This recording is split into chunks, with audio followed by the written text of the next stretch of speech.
నమస్తే సార్. నమస్కారం. Emotional health and physical health ఈ రెండింటికి లింక్ ఏంటి సార్? అసలు కొంచెం బ్రీఫ్గా ఎక్స్ప్లెయిన్ చేస్తారా ఈ రెండింటికి లింక్స్ ఏంటి అనేది? ఇది you need to understand little bit more about how, అంటే మైండ్ బాడీ ఎలా కనెక్ట్ అయి ఉన్నాయి, ఎమోషన్స్కి ఎలా కనెక్ట్ అవుతుంది, ఇది మీరు కొద్దిగా అర్థం చేసుకోవాలి. ఓకే. ఏమవుతుందంటే మన ఐడెంటిటీ ఏదైతే ఉందో, ఫస్ట్ ఐడెంటిటీ ఫిజికల్ ఐడెంటిటీ, అవును. సెకండ్ ఐడెంటిటీ మెంటల్, మన మైండ్తో కనెక్ట్ అయి ఉంటుంది. మన ఆలోచనలు, మన ఆలోచన సరళి, వీటి గురించి ఉంటుంది. సో మనకు వచ్చేటువంటి థాట్స్, అంటే మనకి సైన్సెస్ ప్రతి మనిషికి ఒక 70,000 ఆలోచనలు ఉంటాయి పర్ డే అనేటువంటిది సైన్స్ ప్రూవ్ చేసింది. సో మీరు చూసుకోండి, పర్ డే ఎన్ని వస్తాయి మీకు ఆలోచనలు? 40, 50, 100, అంతకంటే ఎక్కువ రావు. బాగా బిజీ మైండ్ అయితే కూడా 150 వస్తాయి. బట్ మిగతావన్నీ ఏమైపోతున్నాయి అంటే మిగతావన్నీ వచ్చాయి వెళ్ళిపోయాయి, నాకు తెలియని కూడా తెలియదు. రైట్? సో ఈ ఆలోచనలు వచ్చినప్పుడు ఈ ఆలోచనలు ఏవి నేను పట్టుకుంటున్నాను అంటే నా మెమరీలో ఏవో కొన్ని ఉన్నాయి, బ్రెయిన్లో ఏవో కొన్ని మెమరీస్ ఉన్నాయి. ఓకే. సో మెమరీ ఏదైతే ఉందో అది ఉంది కాబట్టి ఆ థాట్ రాగానే అది ఏదో ట్రిగర్ అవుతుంది. ఓకే. సో 70,000 ఆలోచనలు ఎక్కడ పోయినాయి అంటే 69,900 ఆలోచనలకి నా మెమరీలో, బ్రెయిన్లో ఎలాంటి కంటెంట్ లేదు కాబట్టి వెళ్ళిపోయాను. ఓకే. 100 ఉంది, 100 పట్టుకుంటుంది డైలీ. సో ఇది వరుసగా ఎప్పుడైతే ఇలాంటి ఆలోచనలు వస్తాయో, దాంతో పాటు సంబంధించినటువంటి ఇమోషన్స్ వస్తాయో, దాన్ని నేను కనుక అప్పటికప్పుడు ఎక్స్పీరియన్స్ చేస్తే ఫైన్, లేదు చేయట్లేదు అంటే 1కి 10 సార్లు సబ్కాన్షియస్ ఏం చేస్తుందంటే తీసుకొస్తుంది, ఇలాంటి సిచ్యువేషన్ ఉంది, ఇలాంటి సిచ్యువేషన్ ఉంది, ఇలాంటి సిచ్యువేషన్ ఉంది అని. ఇది అట్లీస్ట్ ఆ 10 సార్లలో ఒకసారన్నా ఆగి నేను ఎక్స్పీరియన్స్ చేయాలి. ఎక్స్పీరియన్స్ చేస్తే నెక్స్ట్ టైం మళ్ళీ రాదు ఇంకా. బట్ ఎక్స్పీరియన్స్ చేయకపోతే సబ్కాన్షియస్ ఏం చేస్తుందంటే నాతో కాదు, ఇంకా నేను మీకు చెప్పలేను అంటది. అప్పుడు బాడీ టేక్ ఓవర్ చేస్తుంది. అంటే ఏం చేస్తుంది, బాడీ మీ గురించి మీకు ఒక కథ చెప్తుంది, కమ్యూనికేట్ చేస్తూ ఉంది. అవునా? ఆకలేస్తుంది అనుకోండి, ఎలా ఉంటుంది? తిప్పుతుంది కడుపులో తిప్పుతుంది, లేకపోతే మీకు ఏదో అవుతుంది, కడుపులో ఏదో అవుతుంది, దాన్ని ఎక్స్ప్రెస్ చేయడం కొద్దిగా కష్టం. అవును కదా? సో ఇమీడియట్గా ఏదో తినాలి. బాడీ ఏం చెప్తోంది, రే డైజెస్టివ్ సిస్టంలో ఏం లేదు, రైట్, ఆ డైజెస్టివ్ యాసిడ్స్ ఎంజైమ్స్ ఏవో రిలీజ్ అవ్వడానికి రెడీగా ఉంది, నువ్వు అర్జెంట్గా ఏదైనా తిను అని చెప్తోంది. అవును, చెప్తోందా? So body is trying to tell me. నిద్ర వస్తుంది, నిద్ర వస్తున్నప్పుడు బాడీ చెప్తుంది కదా, మత్తు వస్తుంది, కూర్చున్న చోటే చాలా ఇదైపోతుంది, మీ కాన్షియస్ మైండ్ ఎక్కడికో వెళ్ళిపోతుంది, ఏది చేస్తోంది బాడీ, రైట్? సో మీకు బాడీ ఎప్పుడూ కూడా మీతో కమ్యూనికేట్ చేస్తూ ఉంది, కంటిన్యూస్గా కమ్యూనికేట్ చేస్తూ ఉంది కదా, రకరకాలుగా కమ్యూనికేట్ చేస్తుంది. బట్ నేను కొన్ని మాత్రమే గుర్తిస్తాను. కడుపులో నొప్పి వచ్చింది గుర్తిస్తాను, ఆకలిస్తుంది గుర్తిస్తాను, తలనొప్పి వచ్చింది గుర్తిస్తాను, లేకపోతే నిద్ర వస్తుంది గుర్తిస్తాను. బట్ మిగతా అన్ని ఆస్పెక్ట్స్లో గుర్తిస్తానా అంటే గుర్తించట్లేదు నేను. But body is continuously in communication with మీ.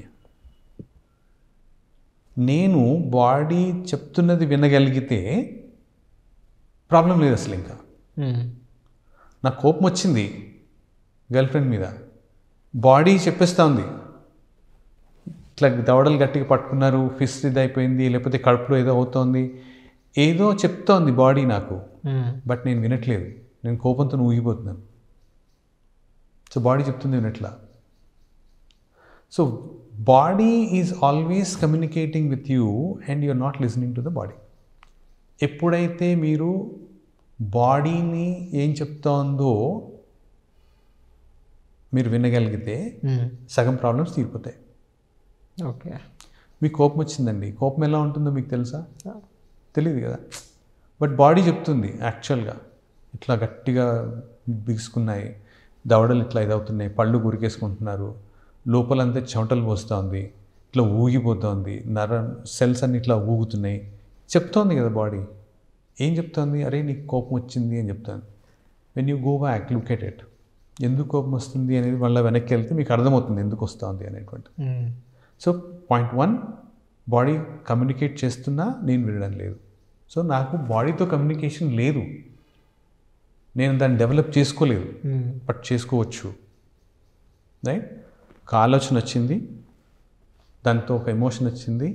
ఆ ఎమోషన్ వస్తున్నప్పుడే బాడీ, అంటే ఎమోషన్ మొత్తం రాకముందే బాడీ చెప్తా ఉంది ఇక్కడ, నేను I'm not listening to it. So emotion వచ్చింది, 1కి 10 సార్లు ఆ ఎమోషన్ చెప్పి చెప్పి చెప్పి చతికిలు పడ్డాక బాడీ కంప్లీట్ టేక్ ఓవర్ చేస్తుంది. బాడీ కంప్లీట్ టేక్ ఓవర్ చేసినప్పుడు అప్పుడు మనం డాక్టర్ దగ్గరికి పరిగెడతాం. రైట్? సో మీరు చూడండి, ఆడవాళ్ళు ఉంటారు, అవును, వాళ్ళ ఇంట్లోనే ఉంటారు, ఎక్కడికి వెళ్ళి ఉండకపోవచ్చు, వాళ్ళు బయట వర్క్ కూడా చేసి ఉండకపోవచ్చు, బట్ వాళ్ళకి క్యాన్సర్ వస్తుండొచ్చు. లేడీస్లో చాలా వస్తాయి కదా క్యాన్సర్స్. సో వచ్చినప్పుడు వాళ్ళు సిగరెట్లు తాగలేదు, మందు తాగలేదు, డ్రగ్స్ తీసుకోలేదు, పొల్యూటెడ్ ఎన్వైరన్మెంట్లోకి వెళ్ళలేదు, వాళ్ళ తాత ముత్తాతలకి ఎవరికి లేదు. ఈవిడికి ఎందుకు వచ్చింది క్యాన్సర్? ఎందుకు వచ్చింది? రావాల్సిన అవసరం ఏంటిది? రైట్? ఎందుకు వచ్చింది అంటే ఆవిడ పెళ్ళి ఇక్కడికి వచ్చిన కండిషన్లో ఈవిడ వీళ్ళ అత్తగారితోనో లేకపోతే మామగారితోనో లేకపోతే భర్తతోనో ఏదో ఒక ఇష్యూ, ఆడబడుతోనో ఏదో వచ్చింది, దీన్ని ఆవిడ ఎక్నాలెడ్జ్ చేయలేదు, దీన్ని ఆవిడ ఎక్స్పీరియన్స్ చేయలేదు. ఎక్స్ట్రీమ్ అమౌంట్ ఆఫ్ యాంగర్ ఉంది. కొన్నాళ్ళకి దాన్ని పట్టుకుని ఏమవుతుందంటే యాంగర్ కాస్త రిసెంట్మెంట్ కిందకి మారిపోతుంది. సో ఈవిడికి పిల్లలు పుడతారు, ఈవిడ బిజీ అయిపోయింది, వీళ్ళ పిల్లలు పెద్దగా అయిపోతున్నారు, అంతా అయిపోయింది, బట్ లోపల ఉంది కదా ఆ యాంగర్, ఏదో ఎక్కడికో వెళ్ళింది, కూర్చుంది లోపల. It's like that burner on చేసి పెట్టినట్లు. ప్రతిసారి మీకు కోపం వస్తుంది, దాన్ని మీరు ఎక్స్పీరియన్స్ చేయట్లేదు. సో అది ఒక బర్నర్ని ఆన్ చేసినట్లు చేసి కడుపులో ఎక్కడ పెట్టుకున్నాం, బాడీలో ఎక్కడ పెట్టాం. రైట్? సో ఆవిడ పెద్దగా అయిపోయింది, పిల్లలకి కూడా పెళ్ళిళ్ళు అయిపోయింది, ఈవిడ అత్తగారు అయిపోయింది. ఆ తర్వాత సడన్గా 60-65 ఏళ్ళకి ఈవిడ క్యాన్సర్ అనేసారు. ఎలాగొస్తుంది అంటే వెన్ యూ గో బ్యాక్ 25 ఏళ్ళ కింద ఏమైంది అనేది చూస్తే, ఆవిడే ఒక ఫేజ్, ఒక 5-6 ఏళ్ళు 10 ఏళ్ళు వాట్ ఎవర్ టైం, ఆవిడ లైఫ్లో కొన్ని ఇష్యూస్ని ఆవిడ ఎక్స్పీరియన్స్ చేయలేదు. ఆవిడకి వాళ్ళ అత్తగారికి పడలేదు, ఆవిడకి వాళ్ళ మామగారికి పడలేదు, ఆవిడకి వాళ్ళ ఆడపడుచుకి పడలేదు, ఆవిడకి వాళ్ళ ఆయనకి పడలేదు కొన్ని. సో ఇక్కడ వచ్చినటువంటి యాంగర్ని మీరు ఎక్స్పీరియన్స్ చేయకుండా లోపలే దాచిపెట్టేసి కూర్చుంటే అది యాంగర్ రిసెంట్మెంట్ కిందకి మారి తర్వాత over period of time cancer కిందకి మారే అవకాశం ఉంటుంది.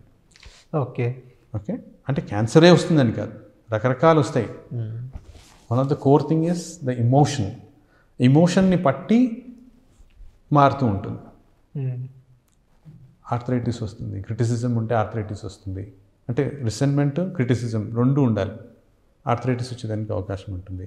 సో ప్రతిదానికి ఒక ఎమోషన్ ఎక్కడో ఉంటుంది, అండ్ ప్రతి part of the body is representing something. అవును. ఓకే, సో మీరు ఏదైతే మీ లైఫ్లో ఏదో జరుగుతుందండి, మీరు దాన్ని యాక్సెప్ట్ చేయలేకపోతున్నారు. యాక్సెప్ట్ చేయలేకపోతున్నప్పుడు ఏమవుతుంది అంటే మీకు మెడ దగ్గర వస్తుంది ఎనర్జీ, ఇక్కడికి వచ్చి స్టక్ అవుతుంది. సో స్పాండిలైటిస్ రావచ్చు, నెక్ పెయిన్ రావచ్చు, ఏదో ఒకటి ఉంటుంది. రైట్? సో మీరు బాధ్యత అంతా నాదే అన్నట్లుగా ఫీల్ అవుతున్నారు. నిజంగా తీసుకున్నారా లేదా వేరే విశేషం. మొత్తం ఇంటి బాధ్యత, ఆఫీస్ బాధ్యత, అన్ని బాధ్యతలు నావే టైప్లో ఉన్నారనుకోండి, భుజాలు నొప్పులు వస్తాయి. ఆర్ ఇంకా ఎక్కువ ఫీల్ అయితే వెరికోస్ వెయిన్స్ వస్తాయి. మొయ్యలేకపోతున్నాను నేను, కానీ నేను బరువు అంతా తీసుకుంటున్నాను. నిజంగా అక్కడ ఏం చేస్తున్నారా లేదా అంటే చేస్తుండొచ్చు, చేయకపోతుండొచ్చు, but what is there in your thought? మీ ఆలోచన ఏంటి, దాంతో ట్రిగర్ అవుతున్నటువంటి ఎమోషన్ ఏంటి? ఓకే, సో ప్రతి ఎమోషన్కి బాడీలో ఒక పార్ట్ ఏదో కనెక్ట్ అవుతూనే ఉంటుంది. రైట్? సో సపోర్ట్ సిస్టమ్ అనుకోండి, మీ తల్లి, మీ ఫ్యామిలీ నుంచి మీకు సపోర్ట్ లేదనుకోండి అని మీరు అనుకుంటున్నారు. సో ఎప్పుడైతే మీరు అలా అనుకోవడం మొదలు పెడుతున్నారో, your spinal cord is the support system of this body. మీ ఫ్యామిలీ అనేసరికి అప్పర్ బాడీలో వస్తుంది, అప్పర్ బ్యాక్లో మీకు పెయిన్ వస్తుంది. Finances is about lower back. So దేని గురించి లైఫ్లో ఇష్యూస్ ఉన్నాయి, ఎక్కడ మీరు ఎక్స్పీరియన్స్ చేయలేకపోతున్నారు. Experiencing is about emotions. ఆ ఎమోషన్స్తోని నేను ఎక్స్పీరియన్స్ అవ్వాలి, అది అవ్వడానికి ఇష్టపడలేదు, రెసిస్ట్ చేస్తున్నాను. ఆల్రెడీ ట్రిగర్ అయిపోయింది, కొన్ని కెమికల్స్ ట్రిగర్ అయిపోయి బాడీలో వెళ్ళి ఆ ఎమోషన్ కూర్చుంటుంది ఒక చోట.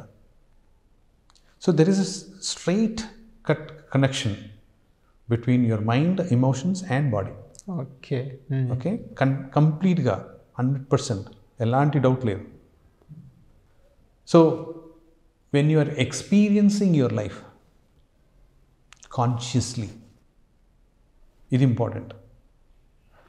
దెన్ మీకు ఉన్నటువంటి లెన్స్ ఏదైతే ఉందో, ఏదైతే కళ్ళద్దాలు పెట్టుకుని చూస్తున్నారో అది డ్రాప్ చేయగలిగి యాజ్ ఈజ్ చూడగలిగితే దానికి మీకు పెద్ద సంబంధం ఏం కనిపించదు. అప్పుడు మీ లైఫ్ చాలా డిఫరెంట్గా ఉంటుంది. Okay. Right? So you have to look at life in a very conscious way and live consciously, and you have to experience life then and there. ఆ పర్టికులర్ మూమెంట్లో ఎక్స్పీరియన్స్ చేస్తే మీకు మొదట చెప్పినట్లు body is made for eternal use. ఆటోమేటిక్గా body knows how to repair itself. మీకు belief systems రావు. When you're able to live consciously మీకు బిలీఫ్ సిస్టమ్స్ ఏమి రావు, మీకు కొన్ని ఒపీనియన్స్, జడ్జ్మెంట్స్, కన్క్లూజన్స్ ఏమి ఉండవు. Right? You will be able to see as is, resistance ఉండదు. ఓకే. సో ఇవన్నీ ఉన్నప్పుడు లైఫ్లో మీరు బాధపడేది, మీరు ఇబ్బంది పడాల్సిన అవసరం ఏం లేదు కదా. So when the whole anchors are within you, when you're able to see everything as is without much of a challenge, మీకు హెల్త్ ఇష్యూస్ వచ్చేదానికి అవకాశం ఉంది. Okay. Right? Living consciously is the key to have a wellness, physical, mental and emotional wellness. Okay. Right?